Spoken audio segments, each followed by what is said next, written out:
Liz Murray dilahirkan dari pasangan ibu bapa yang merupakan penagih dadah yang kronik. Penyalahgunaan dadah menyebabkan mereka gagal bertanggungjawab sebagai ibu bapa yang baik. Beliau juga sering dibuli di sekolah kerana berbau busuk dan kotor sehinggakan beliau telah dibuang dari sekolah kerana sering ponting sekolah.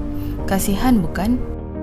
Penyalahgunaan dadah oleh ibu bapa telah menyebabkan beliau terperangkap dalam persekitaran yang kotor dan tidak sihat serta terabai dan dibiarkan kelaparan. Namun Liz Murray adalah seorang anak yang baik dan sangat sayang kepada ibu bapa. Malah, beliau sudah pandai berdikari dengan bekerja di stesen minyak dan supermarket bagi menampung perbelanjaan harian mereka. Setelah ibu bapa beliau berpisah, ibu dan kakak beliau telah berpindah dan tinggal bersama datuk beliau, manakala Liz Murray memilih untuk tinggal bersama bapa beliau.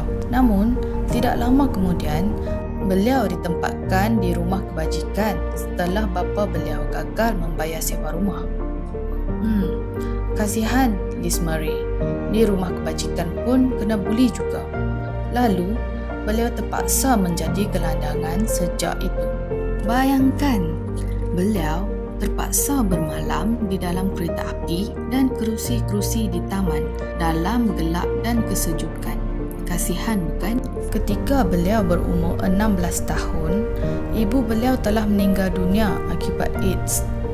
Bapa beliau pula telah mengabaikan beliau dan memilih untuk hidup sebagai gelandangan. Oleh demikian, beliau terpaksa menjalani kehidupan yang sukar. Namun, Liz Murray tidak berputus asa. Malah, beliau tetap berusaha untuk mendapatkan pelajaran di sekolah dan bercita-cita untuk mengubah kehidupan. Tidak lama kemudian, kehidupan beliau mula berubah apabila beliau menghadiri Akademi Persediaan Kemanusiaan di Chelsea, Manhattan. Di samping belajar, beliau juga bekerja secara sambilan di New York Public Interest Group. Wah, rajin orangnya ya.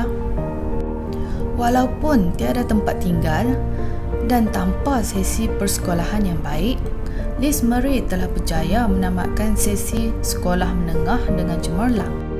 Beliau kemudiannya telah dianugerahkan beasiswa oleh New York Times untuk melanjutkan pelajaran dan diterima masuk ke Harvard University.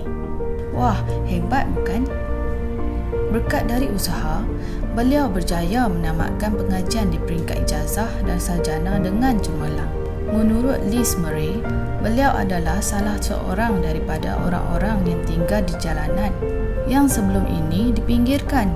Pada hari ini, beliau adalah salah seorang pendidik dan penceramah motivasi yang berjaya dengan memegang prinsip tidak peduli seberapa keras hidupmu dan tidak kira berapa banyak kerugian yang kamu jalani, kamu harus maju dan terus bekerja. Itulah kebahagiaan. Kisah hidup beliau telah dibukukan di dalam novel yang bertajuk Breaking Night, A Memoir of Forgiveness, Survival and My Journey from Homeless to Harvard. Novel itu telah mendapat jualan terlaris di Amerika Syarikat dan merupakan buku terlaris di New York Times. Kemudiannya, kisah hidup beliau juga telah difilmkan pada tahun 2003 berjudul Homeless to Harvard, The Liz Murray Story. Anda wajib tonton. Kesimpulannya, kisah Liz Murray ini telah menjadi inspirasi kepada jutaan penduduk di dunia. Sikap dan sifat yang ditunjukkan oleh beliau patut dijadikan contoh kepada semua. Jangan berputus asa dengan kehidupan. Di mana ada kemahuan, di situ ada jalan penyelesaiannya. Adakah anda bersetuju dengan informasi ini? Nyatakan pendapat anda di ruangan komen dan jangan lupa untuk like dan subscribe channel YouTube dan Facebook KMN Box.